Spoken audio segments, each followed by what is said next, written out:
So tell me about what drew you to this project. Tell me about your involvement and how you got connected to it. Well, I'm from the Bay Area, and I was in the Bay Area at the time when it happened. And I think it affected everyone that was there in a really deep way, especially people who are around the same age as Oscar. I happen to be around the same age as him, from a similar background. And seeing that had an emotional impact on me in many ways. And being a filmmaker, oftentimes things emotionally affect me. I think about doing them as films, and what I saw happen afterwards kind of reinforced the fact I thought that a film could maybe bring some healing to the process and maybe some insight into why these things happen. So you're a local guy. So why is this important? Tell me how this is special, bringing this premiere to this community, not only where the production took place, but obviously where the story took place. Well, I mean, in many ways, it's a homecoming screening because we had a chance to share with audiences that were outside of the Bay Area, and now we're coming home. And it's very important because the community was affected by the story. The most out of any community in the world. This happened here. A lot of strong feelings here. Oscar was a product of his environment, just as much as anybody would be who's from a specific place. And it's a Bay Area story. And it was a Bay Area crew who shot it here in the Bay. And, community was very heavily involved. Everybody from people who opened up their homes to us to large businesses like Barton, Highland Hospital, and San Quentin that opened up their doors to us. So it's very important to bring it back here to the people.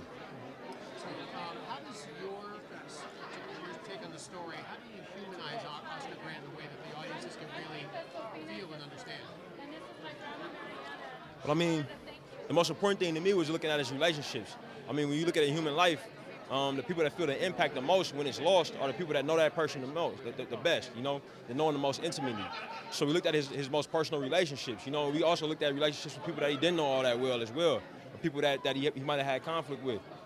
So looking at those relationships and looking at his personal struggles, we did that in the hopes that an audience can watch and substitute their own relationships, substitute their own struggles, and hopefully have some insight on what it's like to be someone like that. So what was it like for you as a director to direct an Oscar winner in Octavia Spencer? Oh, it was a dream. It was a dream come true. And she's so much more than just an Oscar winner. She's an incredible person. An incredible collaborator, an incredible artist. Just an all-around wonderful human being. She made everybody around her better. You know what I mean? She made me better. She even came on as a producer to help make sure the project was seen all the way through.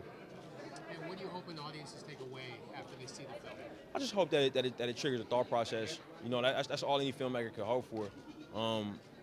That an audience can leave away thinking about the film after it's over and thinking about it on a personal level. I hope that people who will never come in contact with somebody like Oscar can have some insight, on what a day-to-day life is like for someone like that. And I really hope that they come away people thinking about humanity. Thank you. The most difficult part of it is dealing with the subject matter. A life was lost. And it was a life of somebody who was the same age as me, from the same background. So just dealing with that emotionally was the most difficult process.